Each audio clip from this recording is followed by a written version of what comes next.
presents Starbound Studios starring Maggie Martinez and the Hot Seat Interview. Y ahora con ustedes, Maggie Martinez en Caliente. And now, Maggie Martinez. Here it is. William Harris. He's running for House of Representatives District 74, the cities and county that includes Peachtree City, also includes Brooks, Griffin, Fayetteville, and Hampton. So the people here, I am in Hampton. So first of all, Harris, I would like to talk about inflation. A lot of people out there, a lot of politicians are talking, but believe me, they don't know what they're talking about. That's so correct. Please, you have a bachelor degree in finance? Well, business administration, yes. Yes. But I love studying about economics in general, so it's a lot of fun. So tell us in a nutshell, in simple words, what is really inflation? Okay. So in simple words, all inflation really is how much does something cost now compared to how much did it cost before? And so usually whenever we talk about inflation, we're usually there are a lot of different things that go into play with inflation. How much we're paying people plays a part, but our wages have really stagnated over the past 30, 40 years.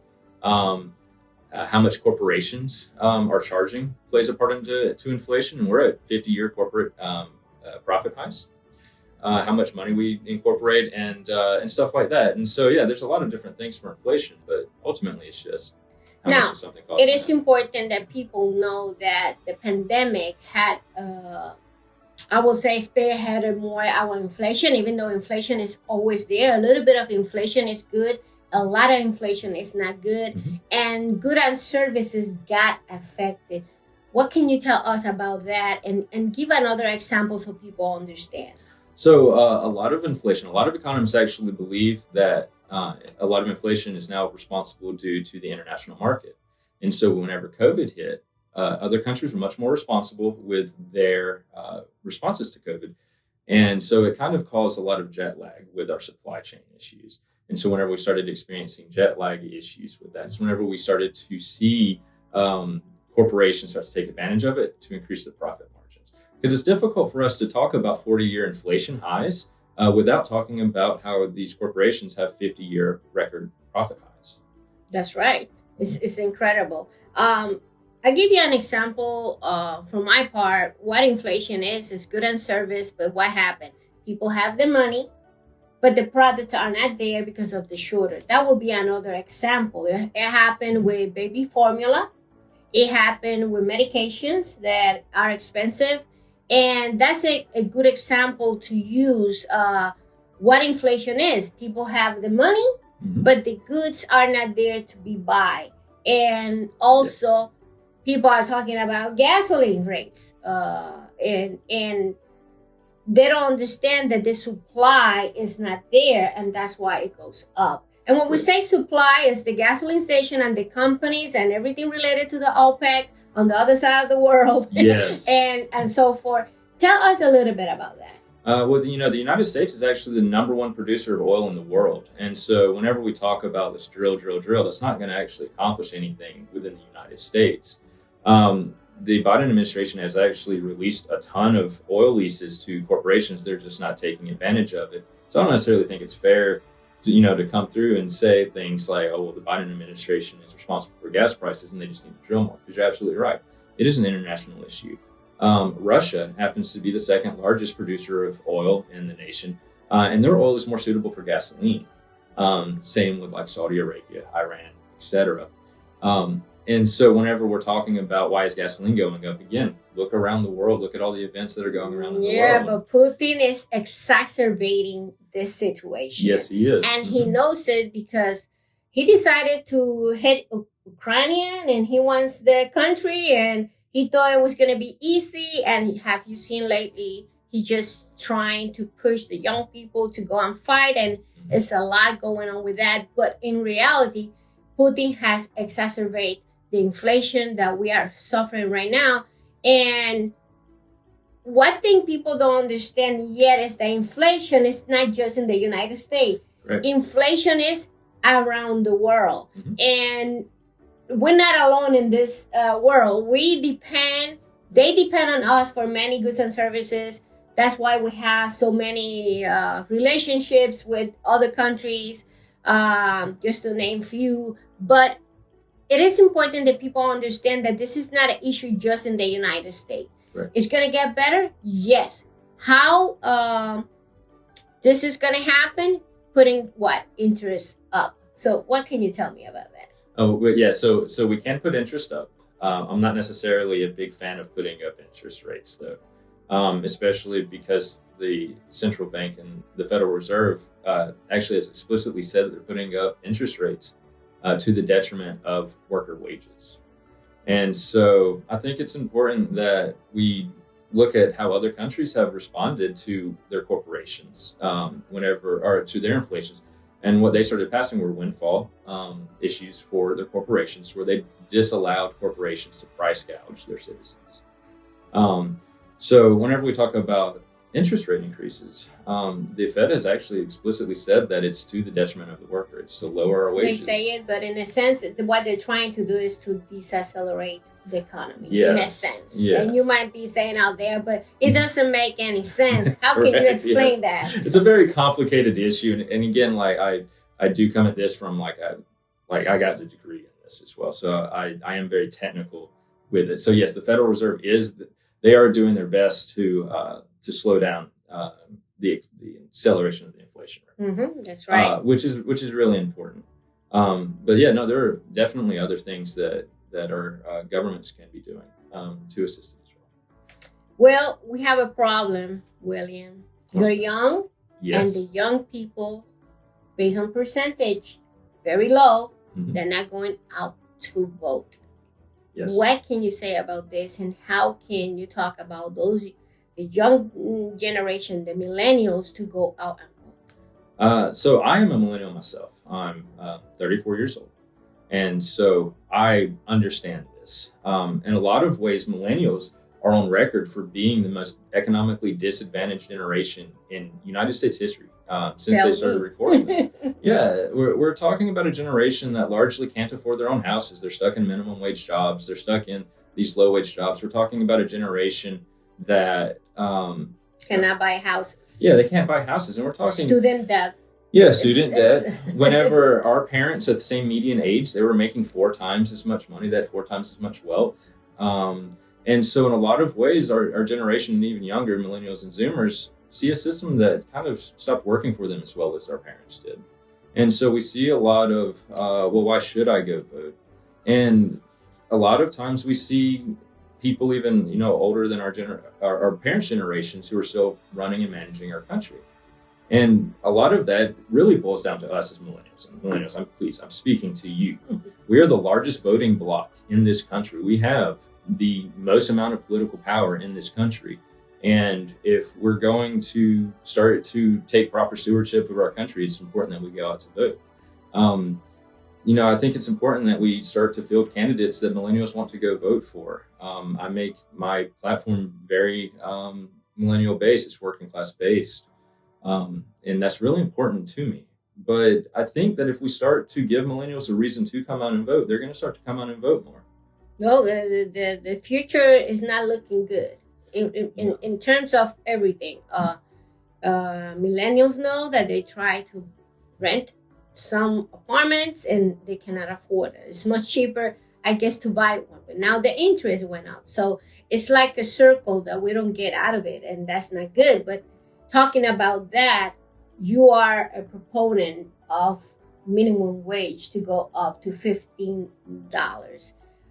Unfortunately, in Georgia, per hour is $7.45, $7.55, $7.25 $27.25, and local is $5.15.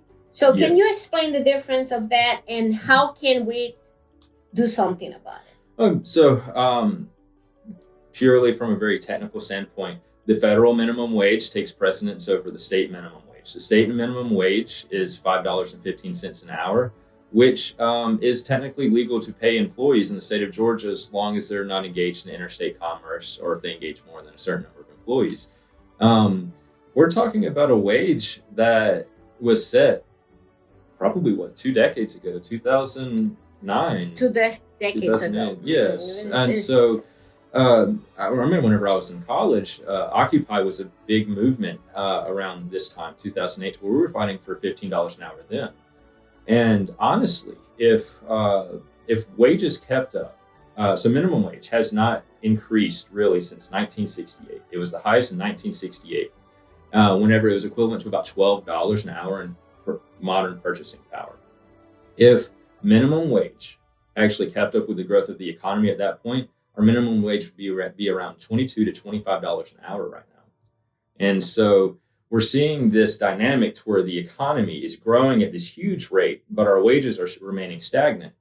And it's time that we start to change that. And the easiest way to do that is by legislating a wage increase. And the problem is the people that retire, now they have a problem because what you are receiving in retirement from government or as a teacher or whatever, it's not enough because Social Security had 2 major change, which is not good either. So who's going to wait until 70 years old to get retired? That's impossible. Yes. I retired when I was 60 and I am passionate to what I do now. And I don't want to go back to work. But the reality is that, yes, we have to go back and work. That's not good. Well, everyone is working for the most part. Georgia's at the lowest unemployment rates, pre-COVID levels and everything like that.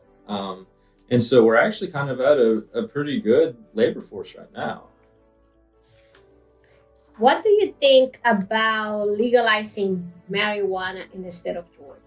I believe that we need to treat it exactly like the drug of alcohol, to where we need to allow for the legal recreational use for it for consenting adults over the age of 21, just like alcohol. And it's important that we treat it, and legislatively and within our communities, we treat it exactly like alcohol. We have alcoholic stores within our communities and stuff like that, and so we can easily add dispensaries.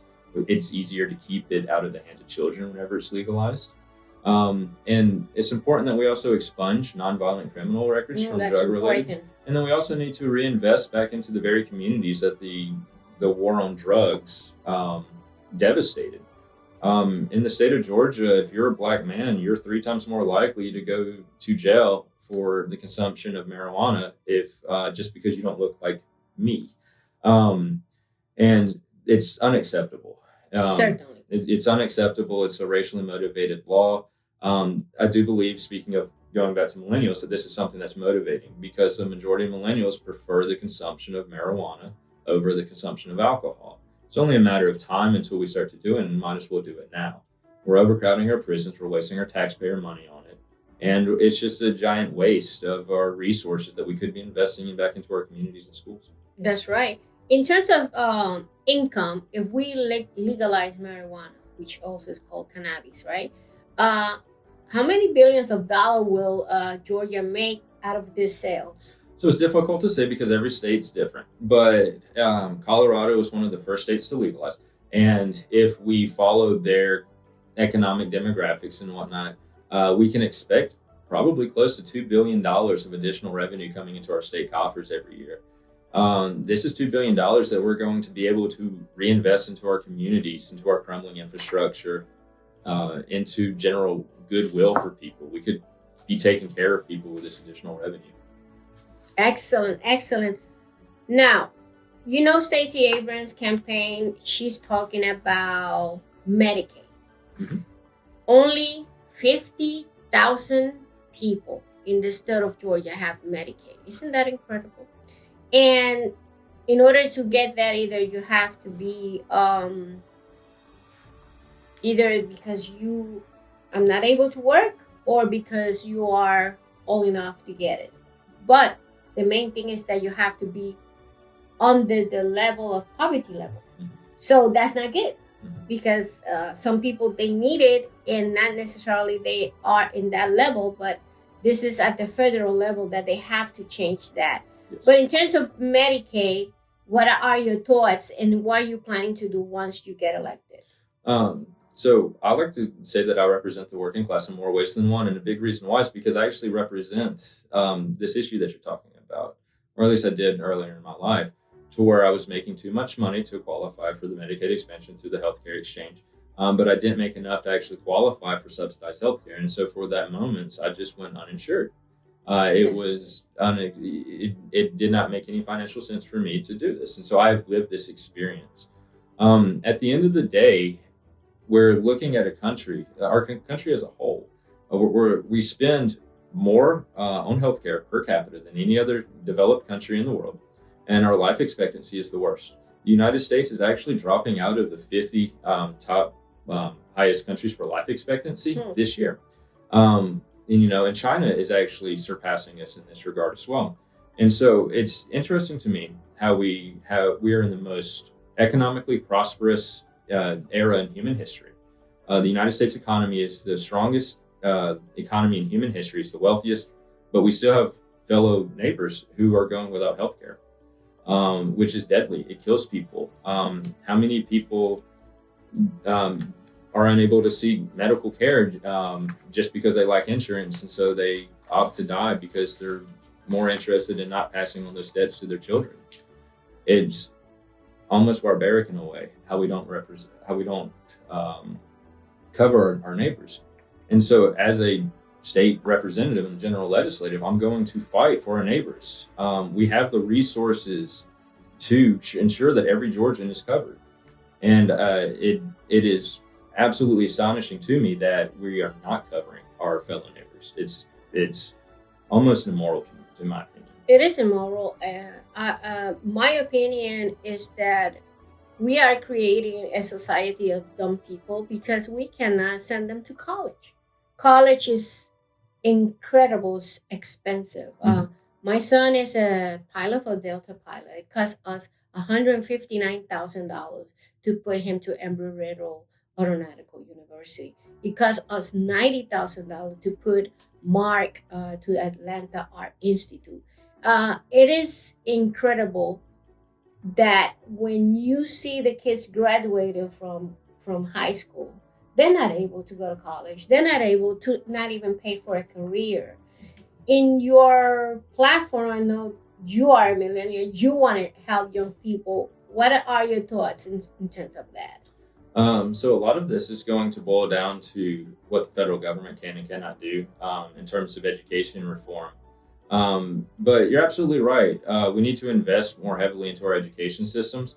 In the state of Georgia, particularly within this position that I'm seeking to be elected, we can do things by reducing the Hope Scholarship from its more strict GPA requirements to allow more students across the board to attend college under the Hope Scholarship. Because right now it's 3.00, and not necessarily everybody reach the GPA of 3.00. Yeah, I thought it was higher because I believe it was 3.0 whenever I was in high school. I think it's still there, still difficult for students because a lot of students, they're not necessarily have parents that follow up with their education in high school because they don't want to, because they're busy working, and they're trying to make ends meet. But in reality, Hope Scholarship, the GPA index is too high in order to get it. And the GPS isn't necessarily a good indicator as if a student is a good student or not either. We definitely find a lot of discrepancy whenever we look at socioeconomic conditions between schools and GPAs. And it's not necessarily that that students in poorer schools are less intelligent. And it's not that they're worse at taking tests or they have a worse understanding of the subject material. It's just that we're not investing into these schools at the same level as we're investing into other ones. Honestly, more white schools. I'm a resident of Fayette County, and we heavily invest in our schools. Fayette County, especially in the areas that I am, are predominantly white. And you can definitely see this kind of thing. And whenever you start to see these higher investments into these school systems, you see those students get higher GPAs. And so whenever we make the Hope Scholarship more restrictive, what we're actually doing is that we're kicking out more of impoverished students. That's right. Which is something that we just need to address and fix, which we do. We really need to change that. No doubt about it. No doubt about it.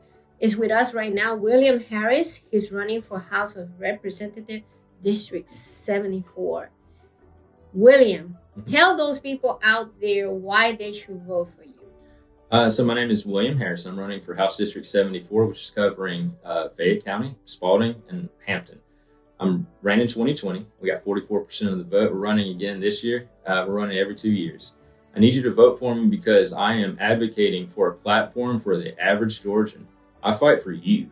I fight because I am a member of the working class. I'm not a political entrenched elite. I'm not a person who's really well off to do or anything like that. I represent you. My entire platform is based around making our lives better as Georgians, recognizing the resources that we have within our communities and better utilizing those resources to make everyone's lives better and rich. I hope that you vote for me because I'm fighting for you to increase our wages.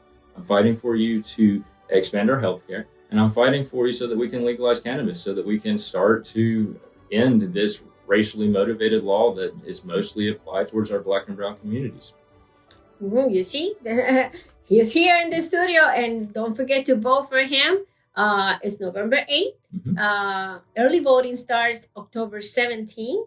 And what's the website where they could send some donations? So my website is representativeofthepeople.com.